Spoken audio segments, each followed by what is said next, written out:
Have you ever wanted to know the truth about what it means to be kings and queens? Welcome back to being Omni, everyone. I am Hillis, and I am here to share this wisdom and knowledge from my little book of questions.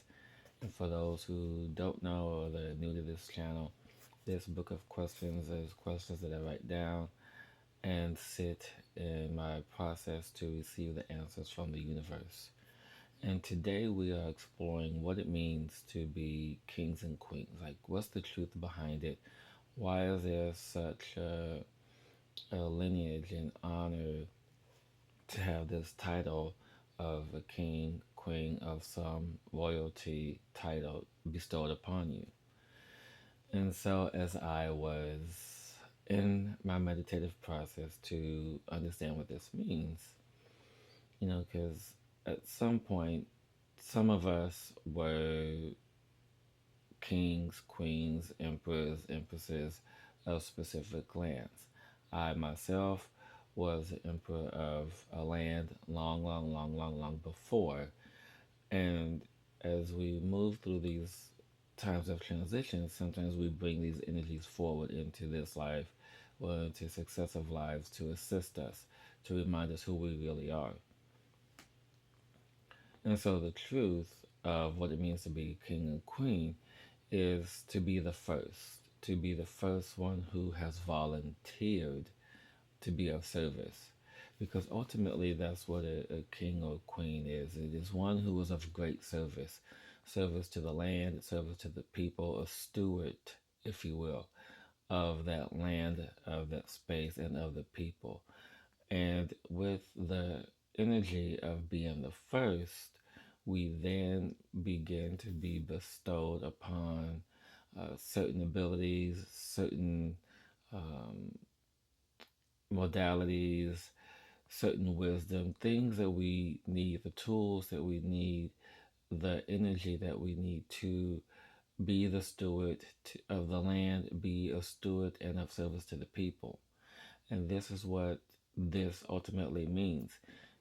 Because there's some people who say, oh, I'm a king or I'm a queen, and then their ego begins to blow up, if you will. Could say, yeah, I'm a king and I'm a queen. And so, yes, this is fine. You can connect to these words and titles and meanings. But we then have to now realize what the truth and the essence is of this. Because, when you are a king or a queen or of some form of royalty,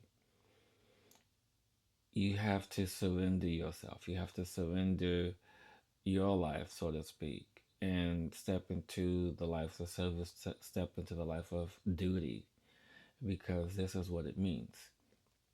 And when we surrender our life to duty, to be of service, to be a steward, we then allow higher energies, source energy, planetary energies to assist us and guide us. Because the duty and purpose of being the first is to be an example for others to follow, to be that in which we need to show and to respect and to honor not just the land but the people, and honor what the people want. But sometimes when we have this great duty of service, it is often misconstrued of, well, I'm going to do what I want, but it's ultimately what the people want. And you are then given access to these energies, these abilities to provide. As a king, a queen, you also provide for the people. You also assist and give back to the land, because this energy has given itself over to you. As you surrender to it, it's a balance. It's a balance of energies. It's a dance, if you will. A dance of being of service. It's a dance of surrender.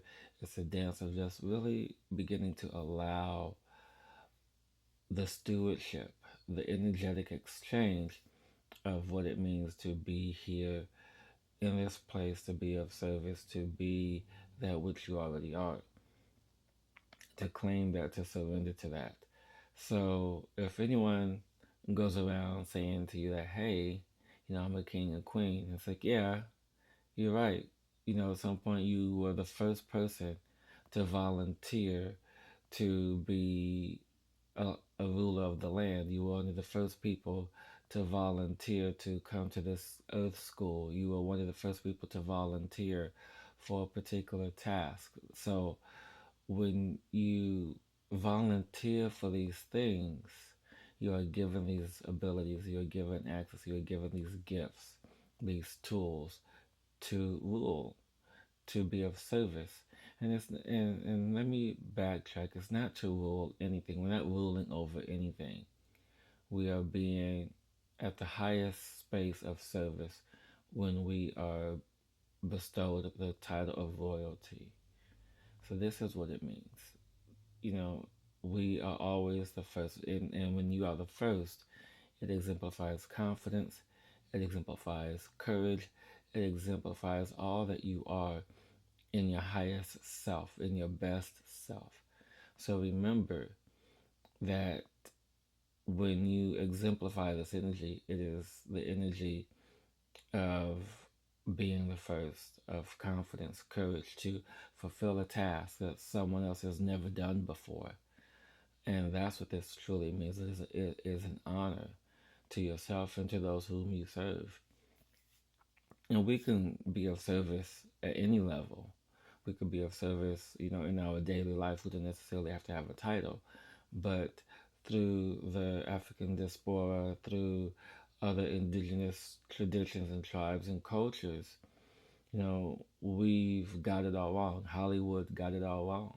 It's the space in which we allow ourselves to have a lineage of service, being a lineage of great service, being the honor of having to be one who serves greatly to the land and to the people.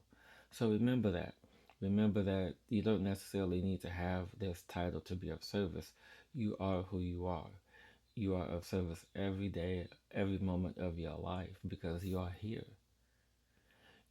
There's no one that needs to guide your path or light your path. You are the light, you are the path, and you have your belief system to keep you in check. You have source, creator, energy, supreme consciousness energy to assist you on your path of knowing, understanding these beliefs, and really beginning to understand and move forward as we move to this space of transition, allowing for more to uh, happen, allowing for more to for us to be aware of, for us to really begin to take hold and feel what it means to be of service. As I am of service to you in this moment, in this day, it brings me great joy to do these things for you.